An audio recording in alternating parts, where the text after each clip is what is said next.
स्वामी, कभी कभी मैं खुद को बहुत सौभाग्यशाली समझती हूँ। क्यों पार्वती? क्योंकि तीनों लोगों के स्वामी मेरे पति हैं और मैं उनकी पत्नी हूँ।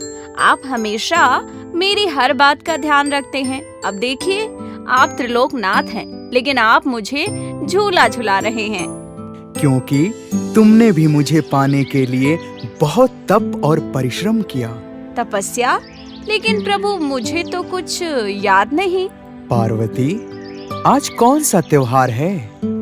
आज के दिन तो तीज का त्योहार है। आज के दिन सुहागिन महिलाएं पति की लंबी उम्र के लिए निर्जला व्रत रखती हैं।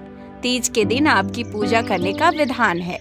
सिर्फ मेरी नहीं पार्वती, आज के दिन मेरे संग तुम्हारी भी पूजा की जाती है।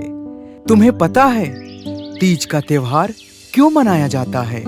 नहीं। तीज की कथा हमारे विवाह से जुड़ी है।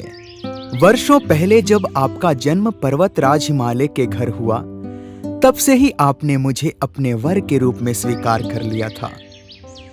मुझको पाने के लिए आपने 12 वर्ष तक हिमालय में बिना अन्न जल के घोर तपस्या किया। एक दिन नारद मुनि आपकी तपस्या से बहुत प्रसन्न हुए और वह राजा हिमालय के पास पहुंचे। पधारिए नारद मुनि जी, कहिए कैसे आना हुआ? नारायण नारायण, मैं विष्णु जी के भेजने पर यहाँ आया हूँ। भगवान विष्णु स्वयं आपकी तेजस्वी कन्या पार्वती से विवाह करना चाहते हैं। मैं इसी संदर्भ में आपसे बात करने आया हूँ। अगर आपकी सहमति है तो मैं बात आगे बढ़ाऊं। नेकी और पूछ-पूछ? नारद जी, हर पिता का यह सपना होता है कि वो अपनी पुत्री के लिए योग्य से योग्य वर चुने। मैं भगवान विष्णु को कैसे मना कर सकता हूँ? ये तो मेरा और मेरी पुत्री का सौभाग्य है कि भगवान विष्णु ने यह प्रस्ताव भेजा है। मैं इस रिश्ते से सहमत हूँ। आप जाकर विष्णु जी को बता दीजिए। पर्वतराज का समाचार लेकर नारद मुनि विष्णु जी के पास जाते हैं और उन्हें सारी बात बता देते हैं। विष्णु जी से विवाह की बात जब आपको पता चली तो आप बहुत दुखी हुई, क्योंकि आपने मुझको अपना पति स्वीकार कर लिया था। तभी आपकी सखी आपको दुखी देख आपके पास आई। क्या हुआ पार्वती, तुम इतनी दुखी क्यों हो? तुम्हें तो पता है सखी, तुमसे क्या छुपाएं हम।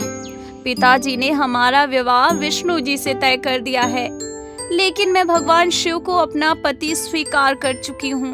अब मैं कैसे भगवान विष्णु से विवाह कर लूं? पार्वती, स्त्री धर्म यही है कि यदि स्त्री ने मन से किसी को पति के रूप में स्वीकार कर लिया है तो वो अपना जीवन उसी को समर्पित कर दे। यदि तुमने शिव जी को अपना पति स्वीकार किया है तो तुम्हें भगवान शिव से ही विवाह करना चाहिए। सच्चे प्रेम व सच्ची भक्ति के समक्ष तो स्वयं ईश्वर को भी झुकना पड़ता है। तुम परेशान मत हो, मैं तुम्हें घने जंगल में लेकर चलती हूँ, जहाँ तुम भगवान शिव की साधना भी कर सकती हो और वहाँ तुम्हारे पिता तुम्हें खोज भी नहीं पाएंगे।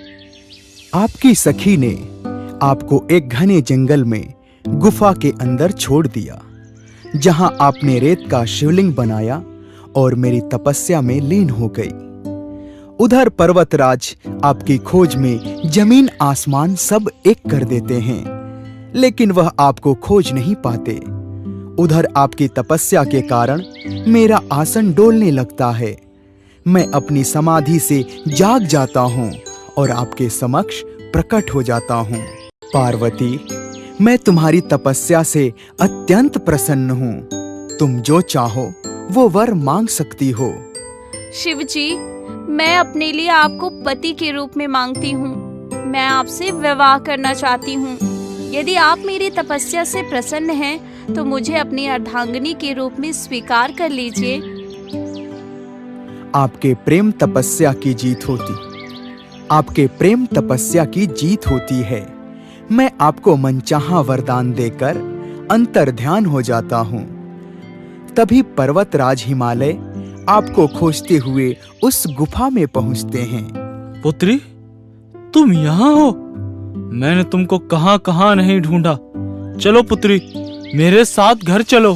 पिताजी, मैंने अपना अधिकांश जीवन भगवान शिव को पाने के लिए तपस्या में बिताया है और आज मेरी तपस्या सफल हो गई। आज मुझे भगवान शिव ने अपने दर्शन दिए। शिव जी ने मेरा वरण कर लिया। मैं आपके साथ एक ही शर्त पर घर चलूंगी, यदि आप मेरा विवाह शिव जी से कराने को राजी हों।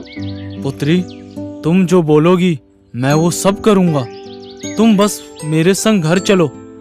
मैं तुम्हारे और भगवान शिव के रिश्ते से प्रसन्न हूँ और मैं तुम्हारा विवाह भगवान शिव से ही कराऊंगा।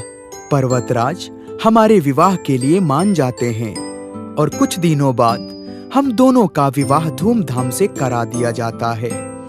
हे पार्वती, तुमने जो कठोर व्रत किया था उसी के फलस्वरूप हमारा विवाह हो सका। इस व्रत को निष्ठा से करने वाली स्त्री को मैं मनवांछित फल देता हूँ। उसे तुम जैसा अचल सुहाग का वरदान प्राप्त हो।